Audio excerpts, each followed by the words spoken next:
vamos falar agora sobre o ACLS, ou Suporte Avançado de Vida em português. Trouxe aqui para vocês as principais diferenças do ACLS para o BLS. Então, no ACLS a gente pode estabelecer uma via aérea avançada, pode ser, por exemplo, um tubo orotraqueal de forma mais comum, mas pode ser uma máscara laríngea, pode ser um combitubo, que é o tubo esofágico, que são supraglóticos, mas uma coisa importante, não é prioridade, pessoal. Então, intubar não é prioridade. A gente vê muitas vezes isso no dia a dia, pessoal priorizando intubação, não é prioridade. Prioridade é massagem e choque por quando for ritmo chocável.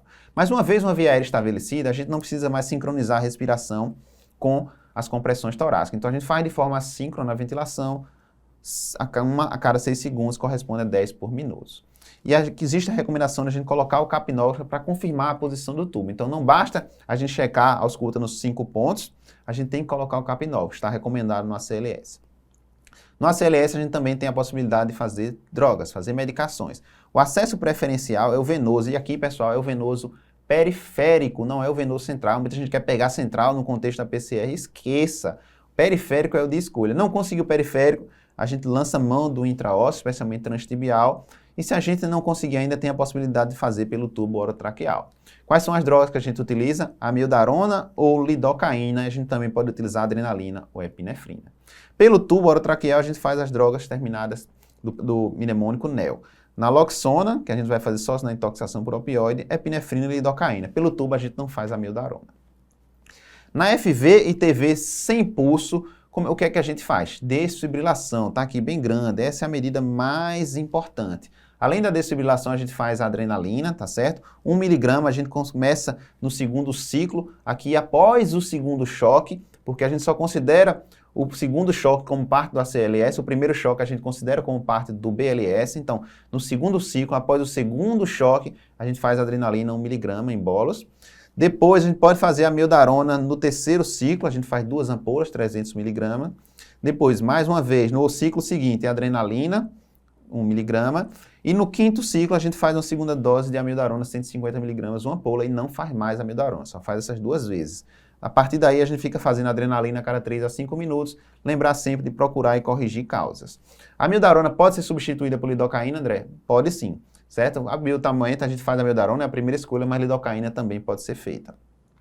Já na ESP e a sistolia, o que é que acontece? Na sistolia, a gente vai ver aqui uma linha reta. Mas antes de a gente ter certeza que aquilo é a sistolia e não a FV fina, lembra que a FV, com o passar do tempo, ela vai ficando bem fininha. Então, se a gente deixar de desfibrilar um FV fina achando que é uma sistolia, isso pode ser catastrófico. A gente pode tirar a chance do indivíduo voltar à vida. Então, a gente faz o protocolo da linha reta. O que é isso? A gente vai checar se os cabos estão bem conectados, tá certo? Se tiver um cabo desconectado, não vai dar atividade elétrica. A gente vai aumentar o ganho, vai botar o ganho do monitor lá para cima. Geralmente o eletro dá o quê? 10 milímetros por milivolto, a gente vai aumentar para 20, 30, tá certo? Para a gente tentar flagrar essa FV fina. E por último, o DA, a gente vai trocar a derivação. A gente troca a derivação da monitorização e se de fato, após isso tudo, continua a linha reta, é uma sistolia.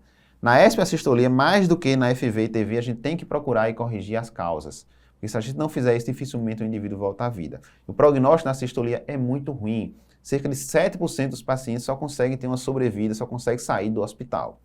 Aqui, a gente não faz amiodarona, lidocaína, não faz antiarrítmico, a gente só faz adrenalina a cada 3 a 5 minutos. E aqui, de forma curiosa, a adrenalina a gente começa de forma mais precoce do que na FV-TV. Aqui a gente já começa no primeiro ciclo e não no segundo, como a gente falou aqui em cima.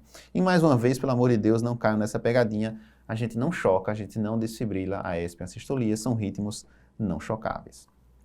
E aqui a gente trouxe para vocês o fluxograma do ACLS para a gente memorizar.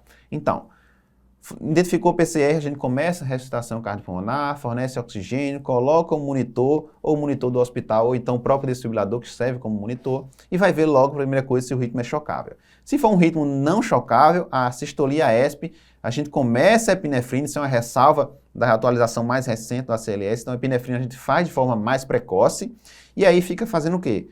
Ciclos de 2 minutos de compressões, checando o ritmo, checando o pulso, trocando o socorrista que faz a massagem e a cada 3 a 5 minutos a gente faz epinefrina, ok? Nesse caso, a gente não choca, obviamente, nem faz amiodarona, muito menos lidocaína.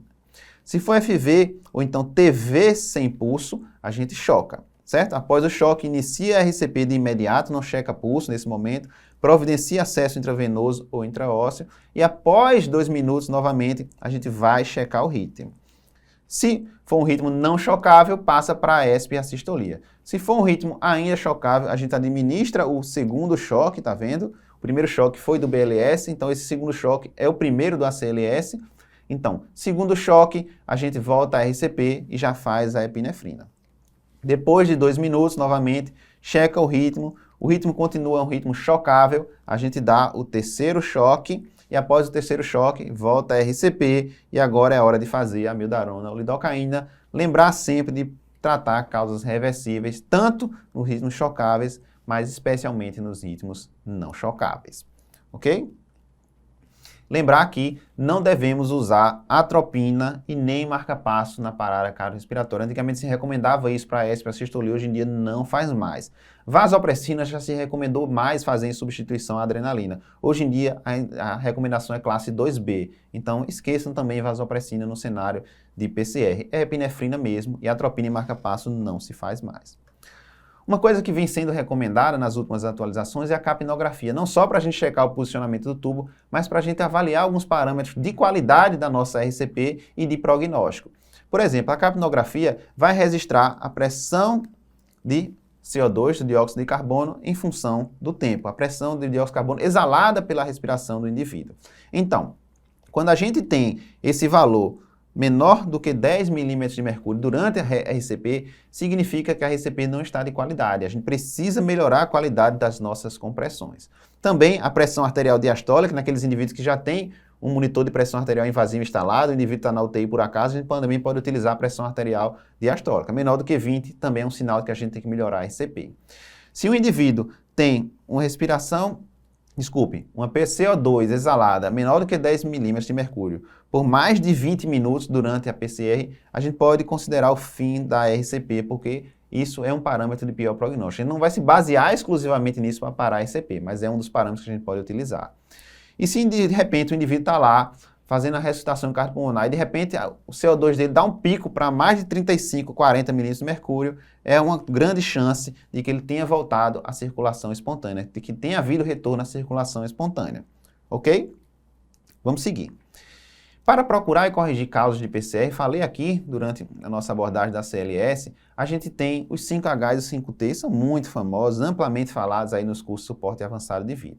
Então os 5Hs são quais? Vocês precisam memorizar isso, tá? Hipovolemia, hipóxia, hidrogênio, no caso refere-se à acidose, hipo ou hipercalemia, não é alteração de sódio, não é alteração de cálcio nem de magnésio, é alteração de potássio, hipotermia. Para crianças, algumas provas colocam também hipoglicemia. Então, em pediatria, pode aparecer um 6H, a hipoglicemia. 5Ts, tensão no tórax, pneumotórax hipertensivo, tamponamento cardíaco, toxinas, ou seja, intoxicações exógenas, trombose pulmonar, nosso TEP, e trombose coronariana, que vai dar um infarto. A gente tem alguns antídotos, então para cenários específicos a gente pode utilizar algumas medicações. Então, o bicarbonato de sódio, por exemplo, a gente faz na hipercalemia, na intoxicação por antidepressivo tricíclico e na intoxicação por cocaína. Então, André, fiz a RCP de qualidade, meu paciente voltou à circulação espontânea, então está tudo resolvido? De forma alguma. Esse vem um período muito crítico agora, e muitos pacientes morrem nesse período por conta da síndrome pós-ressuscitação. Então, mesmo que o indivíduo volte à circulação espontânea, muitos deles evoluem com dano miocárdico, com choque cardiogênico, com disfunção neurológica, evoluem com insuficiência renal. Então, 10% dos pacientes que morrem, tá certo? No pós-parada, eles o fazem por arritmia, 30% por instabilidade hemodinâmica, choque cardiogênico, e a grande maioria morre por isso aqui, ó, por encefalopatia hipóxia isquêmica, pelo dano neurológico, é a principal causa de morte pós-PCR. O indivíduo voltou à circulação espontânea. O que é que eu faço agora? Faço eletrocardiograma para todo mundo. Se houver sinais de síndrome coronariana aguda, especialmente supradesnivelamento ST, a gente faz coronariografia. Mas hoje em dia não está recomendado coronariografia para todo indivíduo com parada extra-hospitalar por FVTV, como já foi.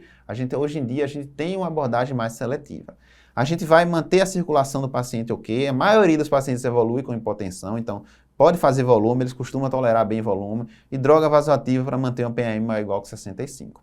Ventilação, geralmente eles estarão entubados em ventilação mecânica, então frequência respiratória de 10, saturação entre 92 e 98, PCO2 entre 35 e 45, PCO2 normal. Antiarrítmicos, amiodarona em bomba de infusão, muita gente faz de rotina, não é recomendado de rotina. Muitos recomendam, primeiro, se for uma parada em FV-TV, especialmente se eles ficarem recorrendo. O indivíduo faz FV-TV, choca, sai, depois volta a fazer FV-TV. A gente faz amiodarona em bomba de infusão quando ele volta da parada. E por último, mas não menos importante, é a modulação terapêutica de temperatura. Então a gente vai manter uma temperatura central do indivíduo, aquele que volta comatoso, se ele volta acordado conversando, que é a raridade, a gente não vai colocar a temperatura lá embaixo, só para aquele que volta em coma. E aí a gente faz 32 a 36 graus Celsius por 24 horas, alguns autores colocam 12 a 24 horas. Eu falei para vocês que a maioria dos pacientes pós-parada morre por encefalopatia hipoxia-isquêmica, então a gente tem hoje em dia o que a gente chama de neuroprognóstico multimodal. O que é que eu quero dizer com isso, pessoal? Esse é um gráficozinho que está lá na atualização do ACLS, está sendo a versão em português.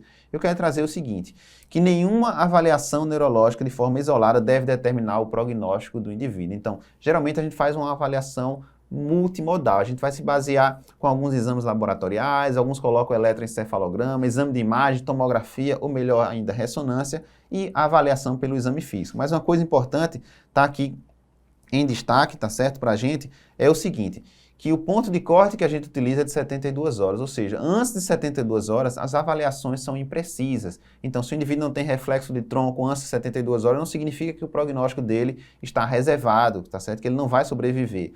Geralmente, a gente espera essas 72 horas para a gente ter mais convicção da nossa avaliação neurológica. Então, cuidado para a gente, quando for determinar o prognóstico neurológico do indivíduo pós-parada, a gente tem que fazer uma avaliação multimodal, e geralmente essas avaliações são mais fidedignas a partir do terceiro dia, a partir de 72 horas.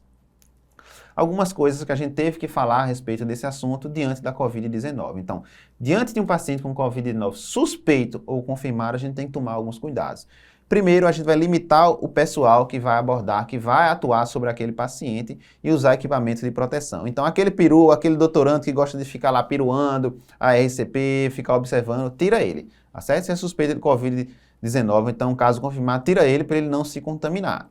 No cenário extra-hospitalar, se a gente não quiser ventilar o paciente, a gente tem direito de não ventilar, a gente pode cobrir a boca e o nariz com um pano ou toalha, obviamente sem sufocar o paciente. Se a gente for desfibrilar, não precisa estar com EPI completo, tá certo? Porque não é gerador de aerosol esse procedimento, diferentemente de massagem e ventilação, que precisa estar com EPI completo.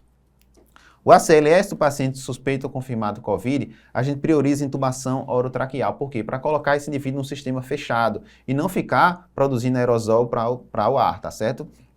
Para o ambiente. Então a gente prioriza intubação, tá certo? E pode considerar aqueles dispositivos de compressão em alguns hospitais que tem aquele dispositivo de compressão para minimizar a quantidade de gente que participa da RCP. Se a intubação orotraqueal for demorar demais, a gente não tiver conseguindo intubar, a gente ambusa com filtro ou então com dispositivo supraglótico. Mas é importante o filtro para diminuir a contaminação. Se ele está entubado, está conectado na assistência ventilatória mecânica, a gente não desconecta. Habitualmente na PCR a gente desconecta do ventilador e fica ambusando. Conecta um ambu no tubo e vai ambusando. Mas se ele tem suspeita ou confirmação de Covid, a gente não desconecta. Mantém a fração inspiratória de O2 de 100 e uma frequência de 10. Se o indivíduo está em posição prona, está em AVM, colocou em posição prona, que ela evoluiu com SARA para tentar oxigenar melhor, a gente pode comprimir, tá certo? Fazer as compressões torácicas pelo dorso do indivíduo. Se não estiver funcionando bem, aí a gente vira o paciente para a posição supina. Ok? Mais uma coisa que de vez em quando aparece em prova é a PCR na gestante, que tem algumas particularidades. O que costuma cair mais é o seguinte: na PCR em gestante, a gente precisa de uma pessoa ajudando para deslocar manualmente, tá certo, o útero para a esquerda, como está aqui na figura, porque vai diminuir a compressão da veia cava, melhorando o retorno venoso, e vai diminuir a compressão da aorta. Oxigenação e estabelecimento de vias aéreas passam a ser prioridades na gestante, porque para oxigenar bem e preservar o feto, mas a gente lembrar o seguinte, que se o indivíduo não volta à circulação espontânea, se a mulher não volta à circulação espontânea após 4 minutos de ressuscitação cardiopulmonar, de RCP, está indicada a cesariana de urgência, obviamente, desde que o útero esteja pelo menos lá na cicatriz umbilical, tenha pelo menos ali 20 semanas de gestação. Se a gente estiver lá na RCP e a gente perceber que aquela vida materna não é viável, ou seja, aquela mãe não vai sobreviver, ou vai sobreviver com muita sequela neurológica incompatível com a vida, a gente pode fazer a cesárea de imediato para tentar preservar pelo menos a vida do feto. Ok? Então vamos para mais uma questão. Unifesp 2020, acesso direto. Homem 63 anos de idade, internado, foi encontrado inconsciente. Após verificação de pulso central, foi observado no monitor cardíaco o ritmo abaixo. Além de chamar por ajuda e solicitar o desfibrilador imediatamente, você deve o quê? Então a gente vê o quê? A linha não está reta aqui porque a linha de base está ruim, mas não tem atividade elétrica nenhuma. Então, aparentemente, é uma sistolia. Lembrar que na sistolia, na prática, a gente teria que fazer, tá certo? Aquele protocolo da cagada. Aqui não vai perguntar isso nas alternativas, tá certo? Mas a gente, na prática, deveria fazer. Então, diante de um paciente aqui com PCR por assistolia, essa é a interpretação. Letra A, iniciar compressões torácicas com desfibrilação mais precoce. Não, a gente não desfibrila a sistolia. B, iniciar compressões torácicas, realizar epinefrina na dose de 1 mg IV em bolos, identificar as causas de parada cardiorrespiratória. Perfeito. A ESP, a sistolia é só isso que a gente faz. Não tem desfibrilação, não tem choque.